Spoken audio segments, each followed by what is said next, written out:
Grog. Hey everyone, it's the Sideshow podcast with me, Peter Fickling, Keri Warbis and Matthew Weir. So Keri, as a wise man once said, everything is weird, including Clarrie's clacker, Ian's money troubles, and of course our poor Tracy. That wise man was my son Max. Age 3, I think. Yeah, he was very small. He was sitting on the beach. We were looking at the sea and he said, "Mum, water is weird."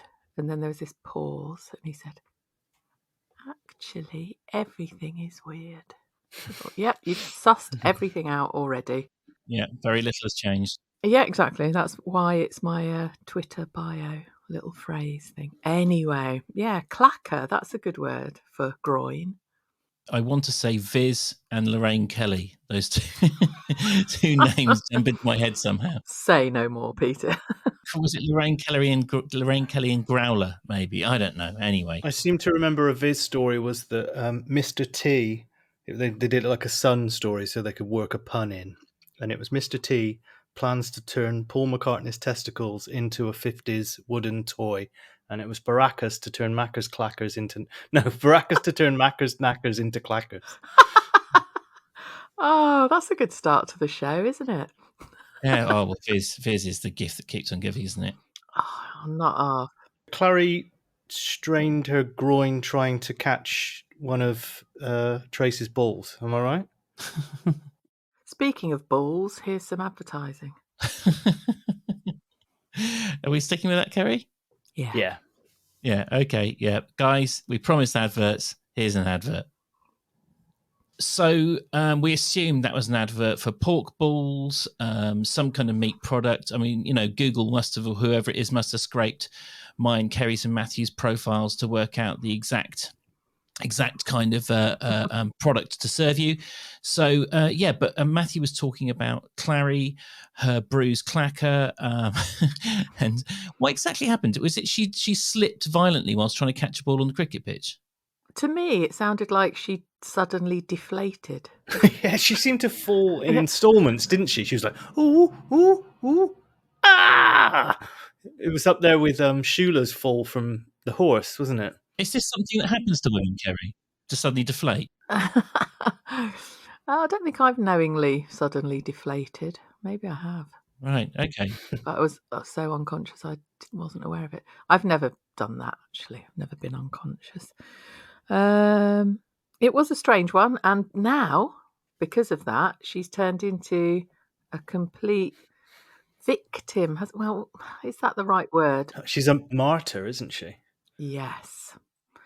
And doesn't like not being needed or useful.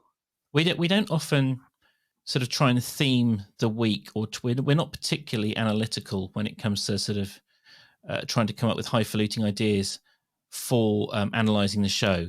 But I did feel that both with Clarrie and Tracy, they were wildly different to what I expect from them, the characters that I've grown used to. So in Clarrie, it just didn't seem true to me that a Grundy, and especially Clarrie, would be that shamefaced about pulling a groin. I would have thought she'd be a lot more matter-of-fact about it. Or maybe, actually, you've known Clarrie longer than me, Keri. Was she like that when she was younger? Was she a bit more prudish? I don't know. There's something about people knowing you've damaged your groin that's a bit like, it's not really very sexy, is it? Does this say more about me that I just wouldn't care? Maybe.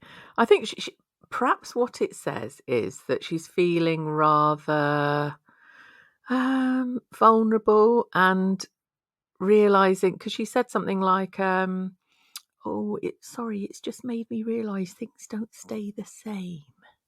And time is ticking on and she's getting a bit creaky and perhaps won't be wanted or needed by quite so many people quite soon. I mean, I'd bloody love that if nobody needed me. Can't wait.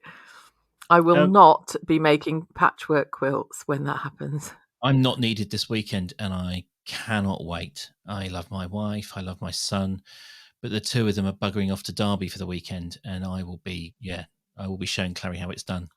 I'll pop up to London and keep you company, Pete. Please don't, Keri. I want to talk to a soul. Just lie on my own in silence. We don't need an actual groin strain or an abduction. Keri comes up and kicks me straight in the balls and then buggers off back to Brighton again. I reckon it's some childhood trauma. She had a nickname at school, which was, oh no, because she wasn't married then, was she? I was going to say it was going to be Clarrie Groin, and she just didn't want it getting out. But I like it. do you know people who are like that don't like sitting still and doing nothing? I know a couple of people who have to be busy, and it was very true to their personalities. So if that's what they were going for, it's quite well researched, and those people generally find themselves surrounded by other people who are like, no, just do nothing. Why are you fussing? Why are you doing this?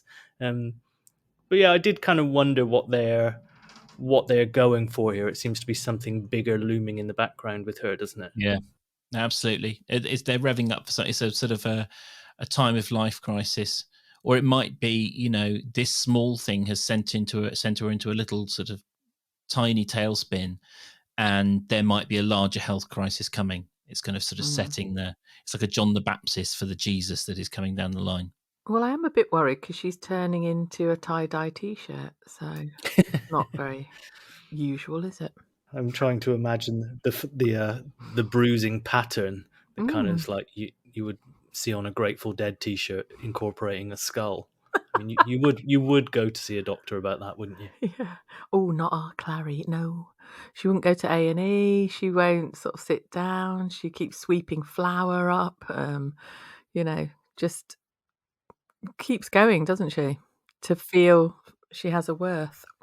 I don't understand why she can't keep busy in other ways. It's not like she's kind of like, pulled a shoulder or something. I mean, it just stops her moving around. Can't she? I mean, if it's all about staying productive, to Matthew's point, if it's all about being busy, there must be ways she can do that while sitting on her ass. Bit of knitting here. I don't know. Reading books. How lovely. Yeah. She was going to read help Kira with her reading. She jumped at that, didn't she? Yeah, because it's Ed's responsibility to sign her reading record, isn't it? And apparently if the reading record isn't signed, she misses out on golden time. I'm always disappointed when I'm told I'm going to miss out on golden time. Now, Matthew. It's slightly different at primary school and there. Did you have golden time? We didn't, but my kids did. No. There's a medal system at the kids in my family. There's like a medal system for that, but golden time, I'm gonna suggest it's like a reward play time. I'm sorry to be the old curmudgeon here, but this is, I mean, when I was a kid, it was be grateful you're not being beaten up time. There was no stickers or stars or well done yous or pats on the head. It was just that the golden time was the absence of violence from the teachers. Oh, Peter and Matthew, actually, was there ever a time where you weren't being hit by somebody? Well, as my uncle said, I was the perfect contraceptive. So I think it was probably, if you talk to the adults involved, they'd probably say I deserved it. No. I'm going to confess something here. I was involved in an incident probably about midway through junior school, and the local headmaster made the front of the local rag because he wanted to reintroduce the whip for me and 3 other kids. Good God. How old were you then? It was primary, so I would have... No. What did I said junior, didn't I? So yeah, it would have been... I missed the junior bit. I was about 8 or 9 when that happened. Well, he needs to have his hard drive looked at, even though they didn't exist then. Well, he's dead now. But hooray! My mum, I thought he was all right actually. I just think he kind of lost. Whipping 8-year-olds. Yeah, it was the cane. Sorry, not the whip. I said whip, didn't I? He wanted to reintroduce the cane, and it actually ended up being on the front of the local newspaper. My mum saw him in the local bakery a few years later, and he asked after me, and she said, "Oh, you remember him, do you?" And she went, "Well," and he said, "Yeah, some we remember, some we forget." There was a cane at my primary school. I remember that. I didn't ever be on the wrong end of it. So yeah, I didn't mean to completely slander my old school. He didn't try to whip us. He wanted to use the cane. I'm imagining with Keri, up in Wakefield, Keri beat so many of the teachers up, the family had to move south in shame. That's how she ended up in Brighton. I started in Brighton though. Yeah. Was it? Oh, all right. Sorry. Yeah. Pay attention, Peter. I can remember being taken over the knee of my primary school teacher, Mrs. Price, and I bit her leg. There you go. Exactly. So I wasn't that far wrong. There was students on teacher violence. Yeah. We had a Mr. Price in our secondary school who was the deputy headmaster, and he was like an Alex Ferguson style figure, although he was Welsh, and he commanded utter respect, whereas the headmasters didn't. And I've got an amazing story about him that I just cannot tell on air, I'm afraid. Okay, that's probably a good job because we haven't spoken much about the Archers, have we? Well, I was about to say, do you think it's our subconsciouses just stopping us because we just don't want to talk about Adam and Ian? It's like, let's talk Jesus about Christ. absolutely every other thing we possibly can rather than talk about Adam and Ian and their sodding pizza van. Can anybody deal with getting money normally in this village? They're just immediately trying to figure out some other plan that they need. It's burning a hole in their pocket already, and I don't think he's even received it. No, he hasn't. Yeah. Seems hard to believe that a week ago you were cooking for a full restaurant. That was his first line this week, and it was so weird. They were just hanging out in the garden or in the bull getting hammered, weren't they? It sounded quite fun. I was quite jealous of that. And Xander kind of running around making weird shrieking noises in the background. It's like some kind of... Have they double-checked that they haven't got a fox instead of an actual human? Never makes a normal sound, that kid. I think what they were doing sounded like it was very nice, and they were having cold lagers whilst their kid was playing, and their lunch was cooked for them because they were at the Bull, and they were hoping they hadn't run out of Yorkshire puddings and stuff. And Ian was saying, "Look, that wild garlic. I would be making all sorts of gnocchi and wild garlic angel delight." And it sounded great. It's just Adam sounds so weird. Ian, actually, the actor, it sounds very natural, and you think, yep, get that. And then it's a shame. I don't know. The scenes could have been good. If they go for this like wood-fired pizza van, there's one near my dad actually that makes a killing. It's like down a little country road, and the guy opens up at 4:00 and does them. And when the dough's used up, it's gone, and they just put out a note on social media. And it is sustainable. They do make quite good money, about 8 or 9 a pizza. But I think in terms of Ian and Adam doing this, it would be ultra sustainable because all you'd need to do to power the oven is get Adam to speak into it. Oh, God. Yeah, I loved that they mentioned the toppings as well, because there was sweet corn and pineapple pizza for Xander, which was Kate's fault, apparently, wasn't it? Yeah, I'm not having that. Yeah, I know. But of course, I do like pineapple on a pizza, though, so I'm sorry if you are both offended by that. But Ian's twist had to be slightly like I am a chef, didn't it? Goat's cheese, leek, and pancetta. That was the best pizza I've ever eaten. 2 stars. Yeah. Yeah. I don't know. What would you have on a pizza made by Ian? Anchovies are going on there. Well, you have to have anchovies to keep other people away. Yes. It's the ultimate deterrent, isn't it? That nobody says, "Oh, can I have a slice of yours?" It's better than potato salad and cold bits. Sorry, I swear to God, I do listen to every episode. But when I talk to you each week, and I've said this before, it's all this stuff I can't remember anything about. I don't remember anything about the gold stars or whatever it was for the kid. And where's all this potato salad stuff come from? Now, right, imagine, don't tell him, Matthew. I know you know. Someone grumpily saying, "Oh, all I've got is potato salad and cold bits." Brian. Yeah.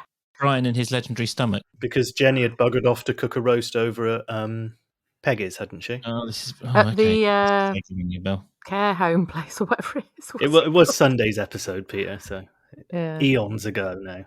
She was doing it for Lillian and Peggy, wasn't she? I think I just get so blinded by rage these days that everything else just kind of gets blotted out by the way. It's like like the Predator, seeing like the Predator So the white hot heat of being annoyed by the Tracy stuff, which we'll get to, and Adam and Ian. And also, like, I know you guys were slamming Adam, but Ian was really getting on my nerves this week because he's just so sort of buffoonishly, sort of gurningly excited or sort of like Eeyore-ish about everything. He's so unthinkingly emotional, and it kind of, I don't know, it really gets on my nerves. Very unhead chef-like as well, I must say. Normally just very grizzled, very miserable, hardly ever smile or optimistic about anything. And he's just, he seems to be coming up on a pill. Yeah, but isn't it the sweet release of not chefing?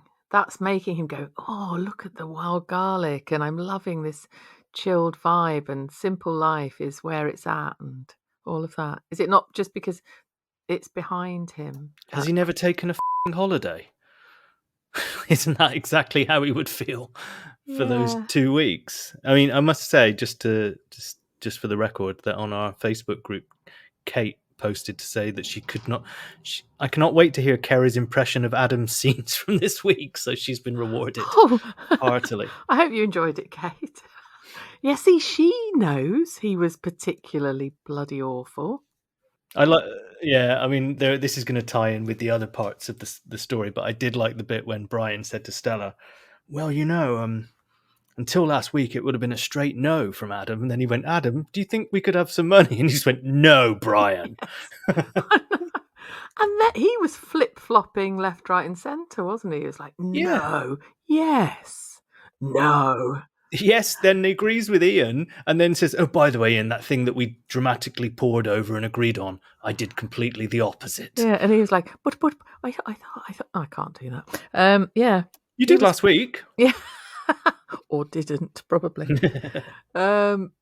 It was like Xander's Legacy. Not Xander's Legacy, a pizza oven. I was trying desperately to think what their wood-fired pizza company would be called, but I just cannot come up with anything just yet. We'll mull it over.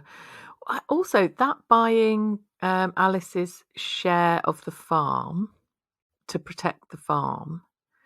Yes, get that. But when she gets the money for that, it will be split with Chris, won't it?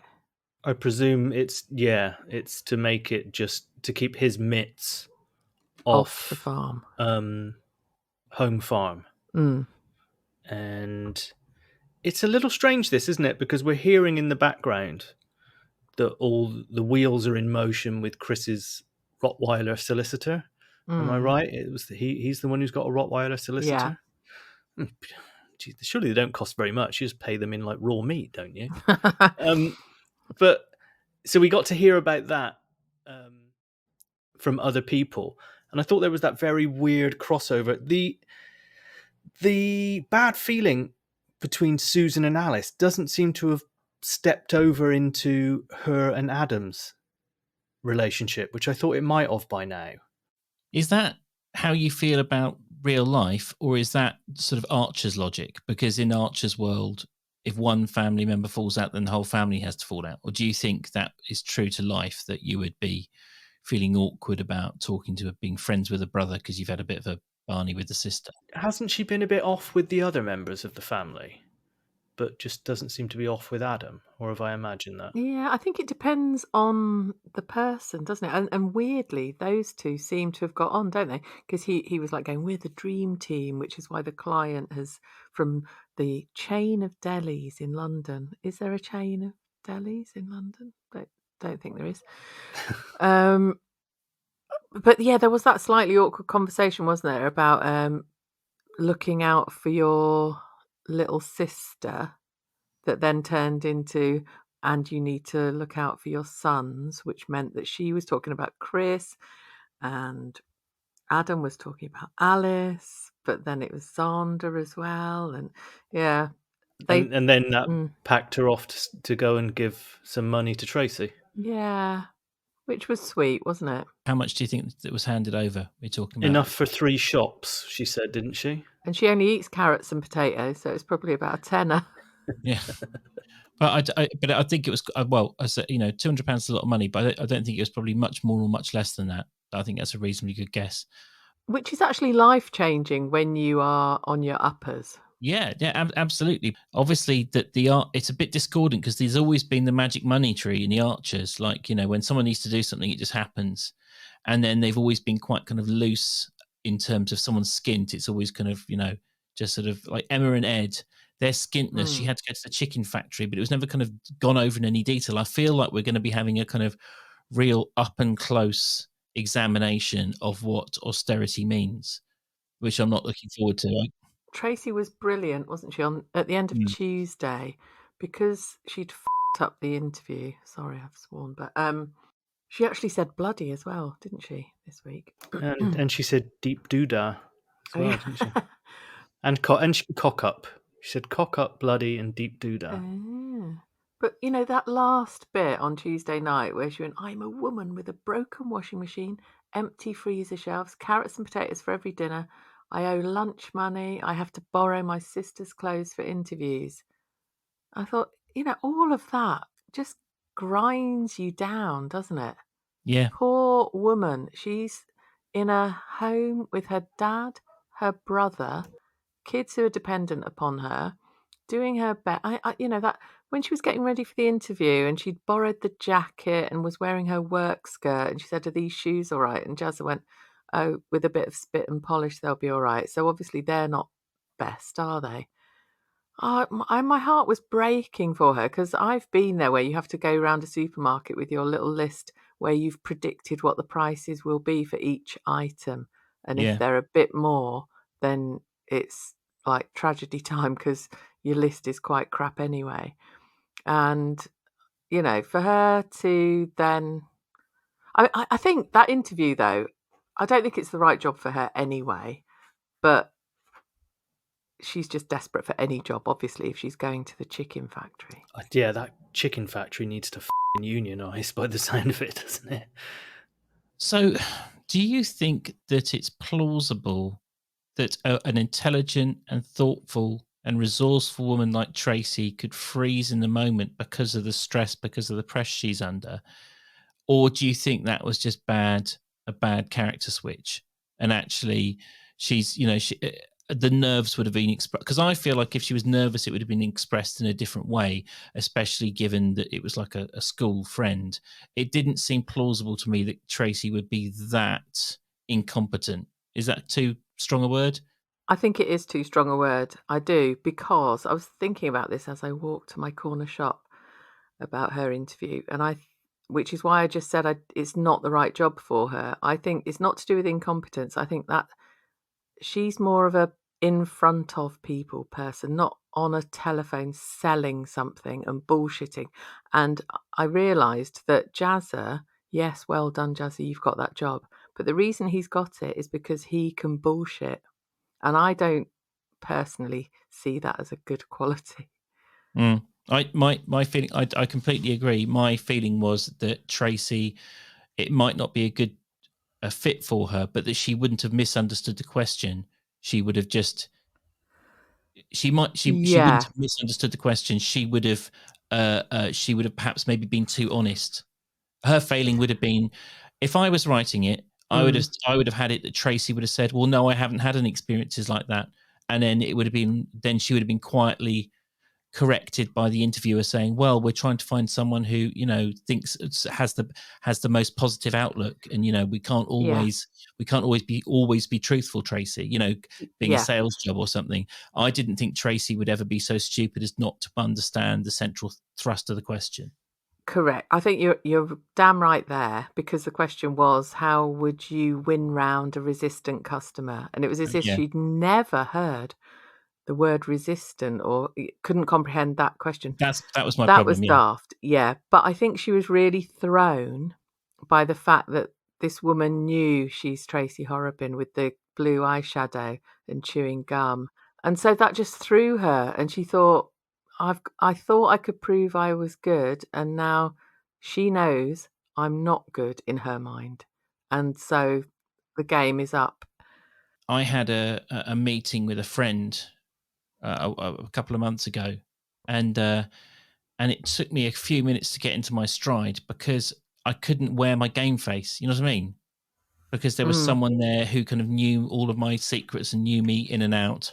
Yeah. And so I couldn't put on my kind of like, my kind of going to, I couldn't sort of, it's not that you're lying, but you're putting on a very kind of your work front. And that threw me. And I can imagine that, it would be very discombobulating to suddenly have an old school, not friend, but, And not just an old school friend, but someone who's just mentioned that they had their sister had their wedding reception at Grey Gables, so you need a bit of money for that. Her and her husband have a little stables. So already you're thinking, oh shit. And then when, Tracy had to describe she still lives in the same house and her whole situation. Oh, it was just, I did find that very well written and awful to listen to. I felt for Tracy very much. Keri, imagine you've gone to see Brian Ferry and afterwards you get a backstage pass and afterwards you go back there and he's with his new girlfriend and it's Pauline Noakes from your sixth form college. You have to go over there and you have to shake her hand. Hello, Pauline, you say through gritted teeth. And, you've done well. Yeah. Oh, that's awful. Thanks, That would Pete. bite. That would bite. I was trying to figure out what exactly was happening just from Twitter because I didn't listen to the episodes until yesterday. And I had a feeling that this would be someone she'd bullied in school. I thought that was going to happen. And the tables had turned. It was going to end up with Tracy flushing her head down the down the sink of a bespoke kitchen in the showroom or something. We didn't actually hear Jazz's interview, did we? So I mean, when he got he gave an example to Tracy about how he'd win over a resistant customer, which was he offered to deliver a perfect morning to a woman. It's a bit like your Ocado delivery, isn't it, Keri? What, I reckon cunnilingus. I thought he was going to say, there was someone resistant. Tracy Horrobin, you probably know her. She was initially resistant to the idea of shagging in one of the empty rooms at Grey Gables, but I managed to talk her around. With some bacon. Yeah. It did sound like any resistant customer, basically. You just got to get bacon out and everything's fine. Well, Keri, I don't think you're in any position to disagree with that. Well, I'm not. No, I'm totally agreeing. I didn't even know you lived on Beechwood, Keri. I'm about ready for there, I think. Yeah. I can't remember from where, I saw someone was saying they were going to make some of your world famous bacon pirags. They did. And they posted photographs. Let me find, it's Joe somebody. Let me find them. Are you gonna add those to the Twitter on Sunday?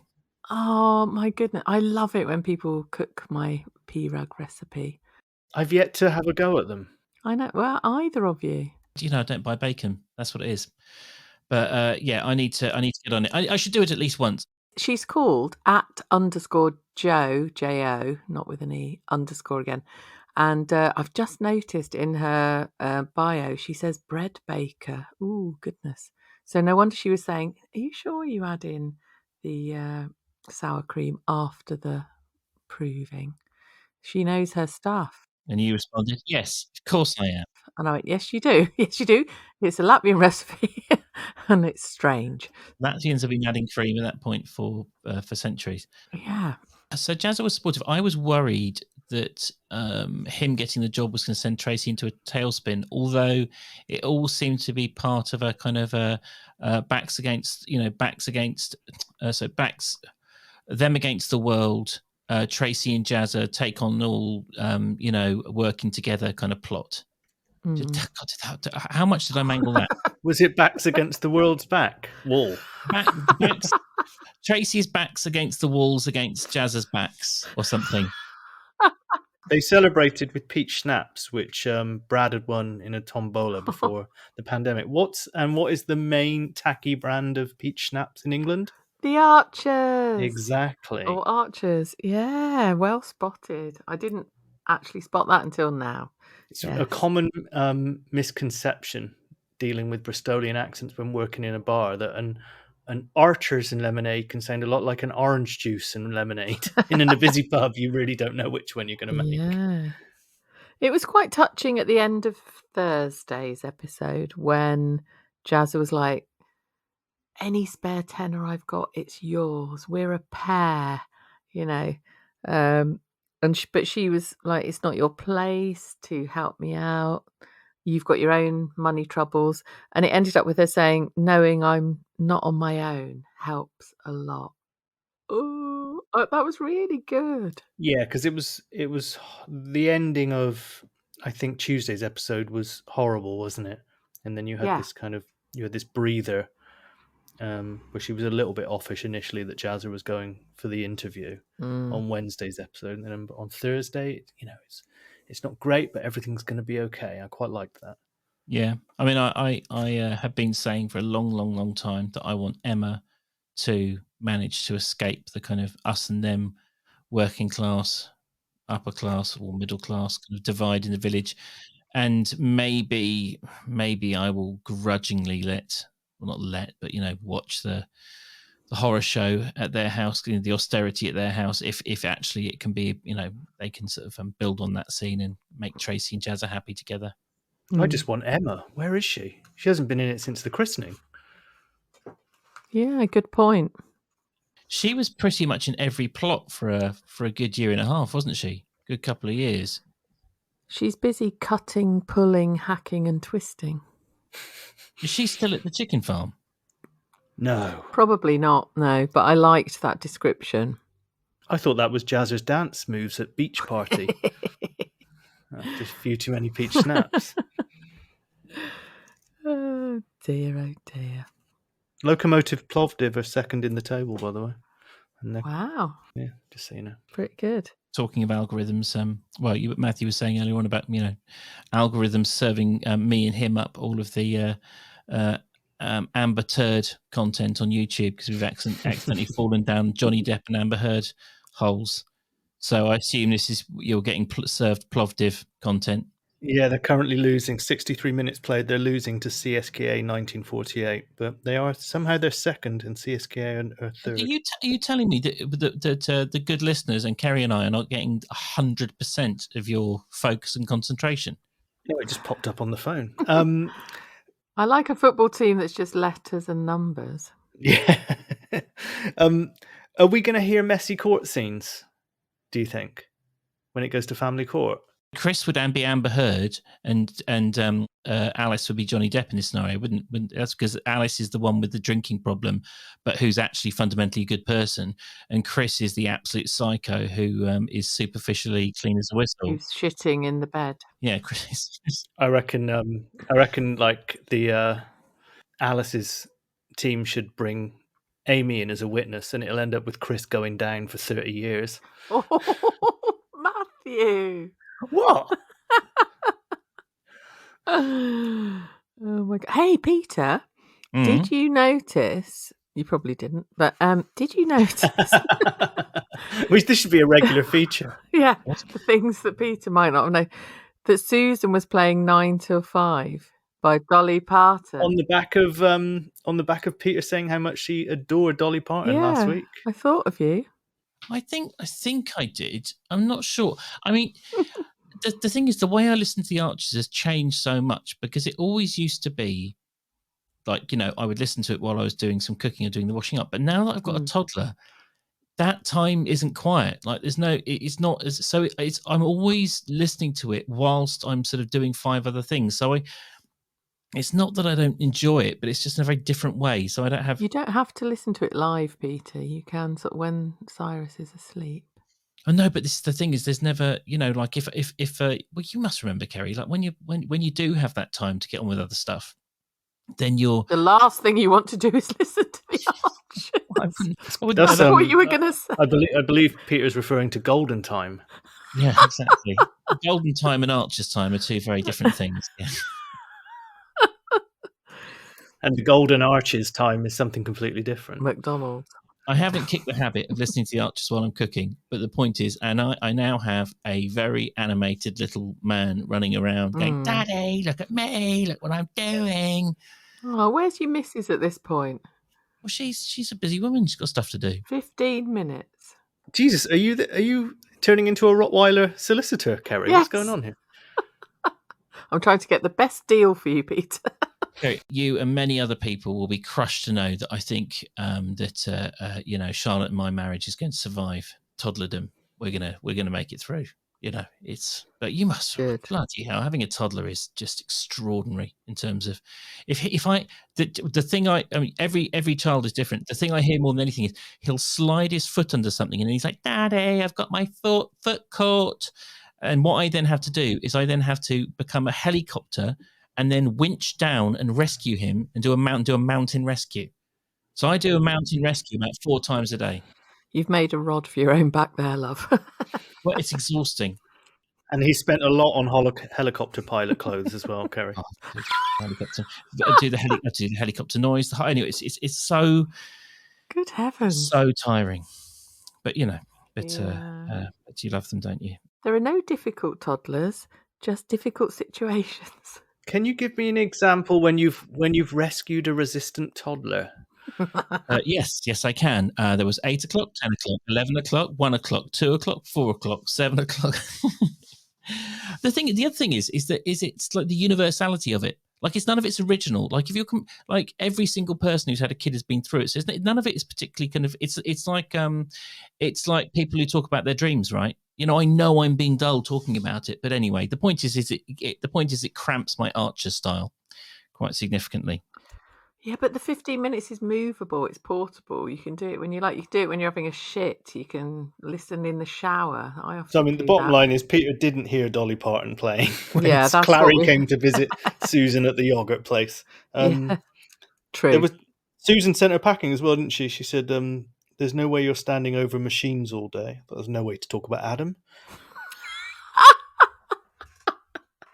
Have you noticed how when it's a really, really zinging week in the Archers, we struggle to rein ourselves into our kind of like our time limit. This week, absolutely no problem. We're absolutely no problem meeting the time limit. It was it was moving listening to Tracy's problems, but it did all feel a bit laboured this week, didn't it? It was a bit of an effort. No, I didn't find it that much of an effort this week. Really? Yeah. It was very easy going. It was just very kitchen sink this week, wasn't it? Yeah. And there's not a Felpersham kitchen joke. That's exactly. I felt like we did have kitchen sink drama, literally and metaphorically. I think I just find it difficult to hear Tracy struggling. I didn't enjoy hearing Clarrie kind of being beaten up, by life. And then also the bits in between. The light relief this week was Ian and Adam.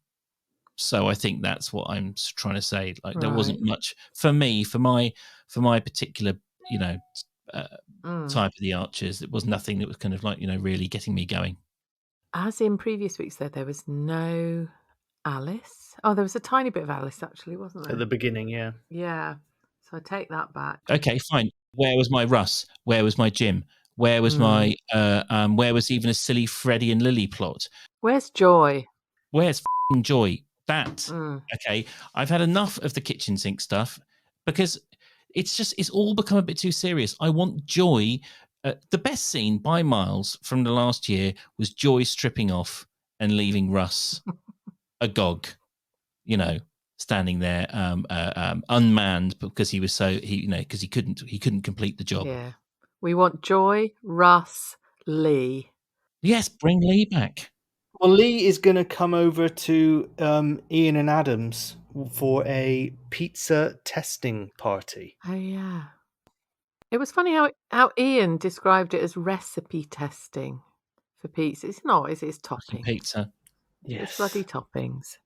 But you make the pizza dough, stretch it out a bit, put stuff on top of it, put it in the oven. We went to a pool party in Brazil with one of our friends, and they just had like the big pizza oven there, and they had the dough ready to go, and everyone was just allowed to go out and just to go in and make your own. Yeah, have an array of toppings. Yeah, I mean the girls' family actually were setting up their own kind of pizza and pasta company, so they were just. I think it was just a chance for them to test everything as well, but it was really, really good. I've never seen a man more angry than my dad at a Mongolian barbecue because he had to cook his own food. He was absolutely furious, like paying a fortune to go out and cook his own food. He just couldn't There was a Korean place like that in Capel Street in Dublin, where like there was a central hole in the middle of the table. Yeah. And you had to cook your own food in the middle, and also a strange toilet that massaged you and vibrated in the... Oh, lovely. That Mongolian barbecue thing, everything ends up tasting exactly the same in those places. There was one in Brighton, and it was like, ooh, teams would go out from work, and it was just, yeah. There was a guy who ran one of those Mongolian barbecue places, and he actually threw 4 youngsters out because they were just so wasteful. Just thought of an awful name for the business that Ian could have. If he did one of those, but in a truck. Oh no, this can't happen, I don't think. Mongol Ian. It can't happen, that, can it? I'm sorry. I mean, can it? But when it does happen in a couple of weeks' time, we will all be, remember where you were when you heard this first. Keri's tickled herself there. It's post-COVID wheezing. Oh dear. Keri's dreaming up new businesses, and I think we're going to have another advertising slot now. So let's see what happens. So this is all very exciting. We're now generating revenue for the first time in a year. Whole pounds and pennies might be falling into a bank account that I attached to the podcast earlier on today. So, we might be able to afford our own bottle of Archers. Well done for sorting that out, Peter. It's a funny old thing, but I think it's the right thing to be doing, or trying anyway. Yeah, and all joking apart, I mean, it's new to us, so sorry if we've been a bit clunky in how we've introduced the adverts. I don't know if there's a particularly good way of doing it. Please give us feedback about... There's not much we can do about the type of adverts. So if there is a party political broadcast on behalf of Vladimir Putin, then that wasn't us. He did feature in a meme we put out once, didn't he? Oh, he did. Yeah, I saw that. Actually, I saw that. I was tidying up my riding computer. on the I did see that. horse. Yeah, let's pop. Yeah. I'll put some new words in that this weekend or something. No, actually, no, I won't, because it's terrible timing. It'd be incredibly bad. No, I'm definitely not doing that. Oh yeah, back in the good old days when you could make a joke about Vladimir Putin. Just so before we go any further, can you guess what I'm doing for the first time on the podcast in 2022? You're wearing clothes? Go the other way. Are you naked? No, I'm not naked. I've got a pair of shorts on. It's an absolute it's a stinker here today. So I've actually gone old school. Got my board shorts on. Oh, so the first time in 2022 when you're... I've had to go. Doing a Matthew. Doing a Matthew, as it's now known, yeah. Not doing it's not a joy, it's a Matthew. There are some garments on. Matthew is stripped to the waist and checking his phone like a Tory front bencher, all while recording the podcast. Yeah. I mean, me and Peter do well on this podcast too. I mean, the amount of times Keri has tried to seduce and distract us by chewing Bombay mix whilst crossing my legs. Yeah, while me and Peter are making a point, and we've soldiered through. It's a testament to our professionalism. So I think I was waffling about adverts, something about give us some feedback. And yeah, anyway, it's a work in progress. We'll try and do it as seamlessly as possible. And just so you know, we had the option of 3, we've gone for 2, so we're not complete monsters. And Keri, if people do want to give us feedback, where do you think would be a good place to start? Yeah, come along to @thecidershed_pod on Twitter, please. Tell all your friends about it. We're still growing in numbers, which is great, and it's lots of silly fun there. And thank you, all of you, for tweeting along with us there. And Matthew, you have been talking up a storm on Instagram and Facebook. And what are the details for that?